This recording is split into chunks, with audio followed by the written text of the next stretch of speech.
Pai, do Filho e do Espírito Santo. Amém. Proclamação do Evangelho de Jesus Cristo segundo Mateus. Depois que a multidão comera até saciar-se, Jesus mandou que os discípulos entrassem na barca e seguissem à sua frente, para o outro lado do mar, enquanto ele despediria as multidões. Depois de despedi-las, Jesus subiu ao monte para orar a sós. A noite chegou e Jesus continuava ali sozinho. A barca, porém, já longe da terra, era agitada pelas ondas, pois o vento era contrário. Pelas 3 horas da manhã, Jesus veio até os discípulos andando sobre o mar. Quando os discípulos o avistaram, andando sobre o mar, ficaram apavorados e disseram: "É um fantasma", e gritaram de medo.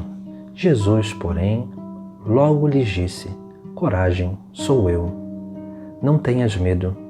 Então Pedro lhe disse: "Senhor, se és tu, manda-me ir ao teu encontro, caminhando sobre a água." E Jesus respondeu: "Vem." Pedro desceu da barca e começou a andar sobre a água, em direção a Jesus. Mas quando sentiu o vento, ficou com medo e, começando a afundar, gritou: "Senhor, salva-me." Jesus logo estendeu a mão, segurou Pedro e lhe disse: "Homem fraco na fé, por que duvidastes?" Assim que subiram na barca, o vento se acalmou. Os que estavam na barca prostraram-se diante dele, dizendo: "Verdadeiramente tu és o Filho de Deus." Após a travessia, desembarcaram em Genesaré. Os habitantes daquele lugar reconheceram Jesus e espalharam a notícia por toda a região. Então levaram a ele todos os doentes e pediam que pudesse, ao menos, tocar a barra de sua veste. E todos os que a tocaram ficaram curados. Palavra da salvação. Hoje no Sagrado Evangelho nós vemos um retrato daquilo que acontece na nossa vida espiritual quando nós começamos a dar passos de seguimento a Jesus Cristo. Porque a vida em Cristo não é uma vida de facilidade, não é uma vida onde as coisas acontecem com verdadeira facilidade, onde nós conseguimos tudo aquilo que nós queremos, mas é uma vida onde nós vamos experimentando as tribulações do próprio Cristo.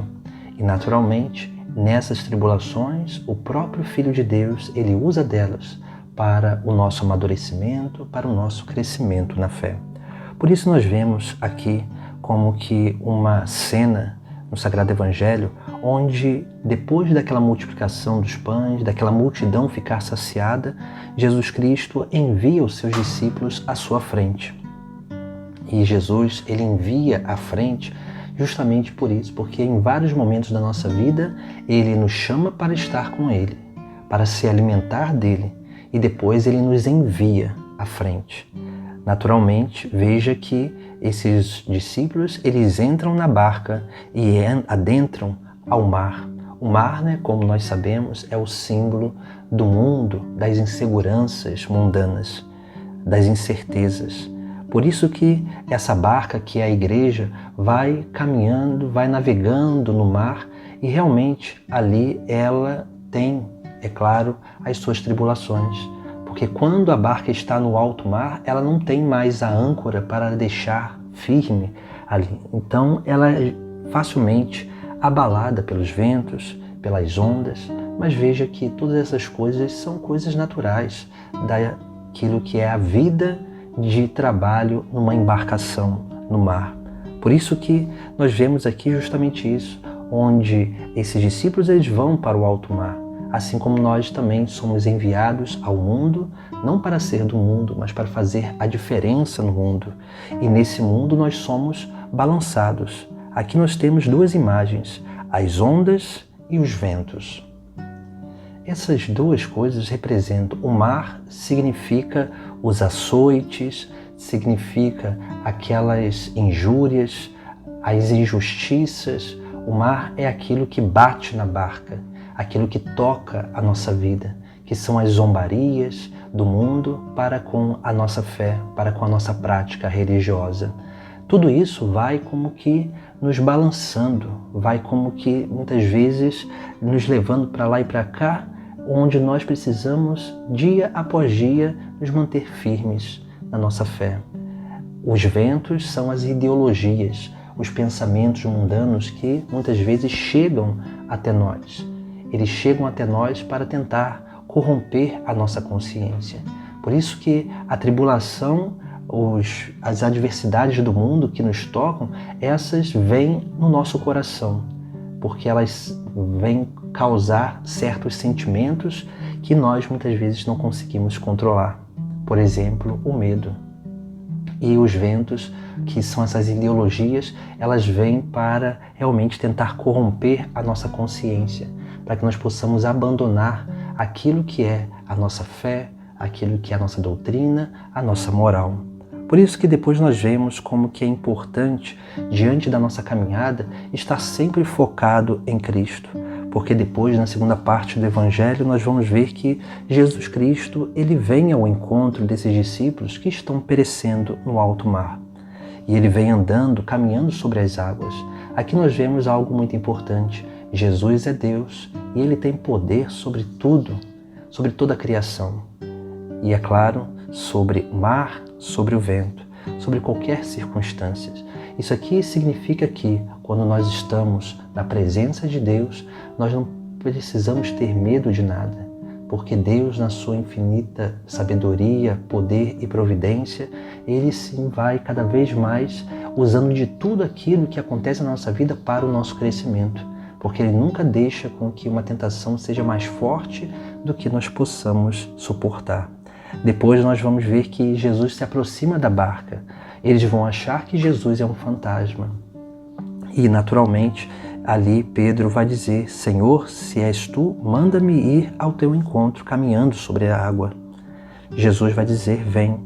Pedro começou a descer ali nas águas e, naturalmente, foi caminhando ao encontro de Cristo. Mas quando ele começou a andar em direção a Jesus Cristo, ele começou a sentir o vento. Começou naturalmente ali a sentir aquele mar bravio.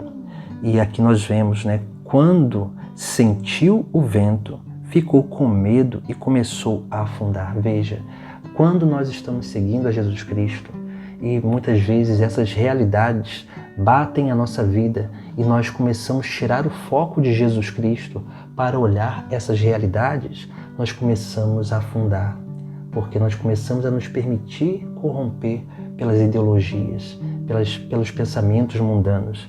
E aí nós vamos permitir com que as tribulações entrem na nossa vida e nos arrastem, muitas vezes, nos causando medo. Por isso que nós vemos como que Pedro, quando ele tira o foco de Jesus Cristo e começa a olhar o vento e o mar bravio, ele começa a afundar. Por isso que Jesus Cristo vai chamar a atenção dele dizendo: homem fraco na fé, por que duvidastes? Porque a nossa confiança precisa ser cada vez mais fundamentada no olhar fixo em Jesus Cristo. Porque se o nosso olhar está fixo nele, nada de mal pode nos acontecer. Porque toda vez que nós olhamos para ele, Jesus olha para cada um de nós e ele mesmo vai ali como que realizando, através da providência divina, tudo aquilo que é necessário para nos salvar, para nos fazer crescer e amadurecer e, é claro, para usar tudo na nossa vida como uma obra de edificação espiritual e humana na nossa vida. Depois, no final do Sagrado Evangelho, nós vemos algo muito importante também, porque na medida em que nós vamos crescendo na fé, o que vai acontecendo na nossa vida é aquilo que realmente o evangelista relata. As pessoas vinham ao encontro de Jesus Cristo unicamente para tocar na barra de sua veste, para ser curados. Aqui nós vemos justamente isso, porque quando nós temos fé em Jesus Cristo, quando nós permanecemos em Cristo, naturalmente as nossas doenças são curadas. Tudo aquilo que é mal em nós é extirpado, porque a fé é a luz que ilumina as trevas. e é a luz que repele essas trevas, o mal da nossa vida, para que possamos realmente ser curados das nossas debilidades e possamos cada vez mais santos nos apresentar diante de Deus. Por isso nós precisamos focar mais em Jesus Cristo e não nos deixar cada vez mais atrair pelas coisas do mundo, pelo mar bravio e nem pelas ideologias, pelos ventos que podem aí nos balançar. Mas precisamos cada vez mais fortalecer a nossa fé através disso, de estar focado sempre em Jesus Cristo. Em nome do Pai, do Filho e do Espírito Santo. Amém.